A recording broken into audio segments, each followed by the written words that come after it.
Erkekning ko'ngli payansız, kim deydi onu tolmaydı deb. Gayi erkek beg'ani cheksiz, kim deydi yosh to'ksa bo'lmaydi deb. Erkekning ko'ngli payansız, kim deydi onu tolmaydı deb. Gayi erkek beg'ani cheksiz, kim deydi yosh to'ksa bo'lmaydi deb. Girip şu kepemde çalımı yalğız moğulup saz. Ayalım balı beden ketkinine vak o'tkazdim sanadım ne çıkış yaz. Adılık burçuna atam mügetken oğuldan azım kılgına az. Sorayma tüttümüm cevap ver bana ha. Nima oldu oğlum yaş tökse muhabbetim taşladım ettidem. Menden bana ata kılgın ayımastın.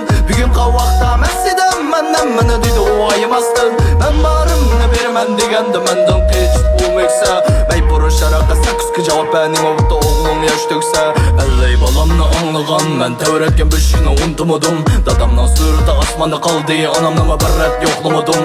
Yalğız kefi yalğız anam bir eret kosakını toklamadım. Vicdansız olduğun meydanda turuptu. Nima oldu incıklap yaş tökse. Karısa gedende kalende bop yaşap elemdi konuya girip kaldım. Kımar şu bemar kıpmal dünya bekar kıp bugün ne aklımla defip kaldım. Bir eret tutamı tapamı yatamı bay yaşat bu hayal kırıp kaldım. Az kafta azgan şu oğlumu turuptu. Nima oldu o gece yaş tökse.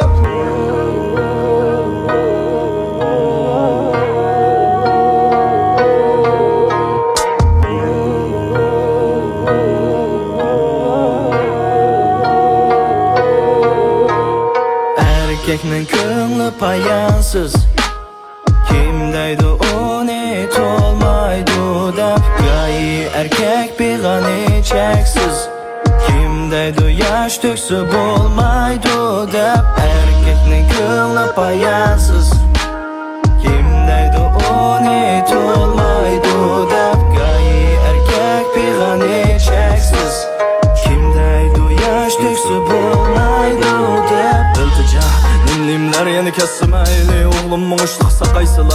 İltica kimler yana nime desemeyli. Oğuşluk meblağ yığılsıla. İltica alsan bir eşuş bu cinimni turmuşum ötmüş ki kaysıla. Dabalaşka meblağ kımtası yana kalak çılap durup ekitmaymi işimni. Kızımdan kaçandan başlap şu yola kirgini bilmez de tan atkın. Mecburiyet mesuliyet üstüde oylanıp şu keçi muddeşti yürek atkan. Bu atak bu kızga kandak mı yarasın bir karga bolam tövel yotkan. Atısı bolgan şu meke kandak karşıdayma ekitmaymi işimni. Dünya keteymen o yırakları taşlap koyay dertlerimni men sana. Sevgi bilen yoğrulgan yürükümge berme azap kalma azap ey dünya.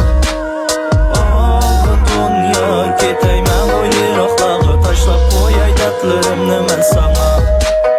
Sevgi bilen yoğrulgan yürükümge berme azap kalma azap ey dünya.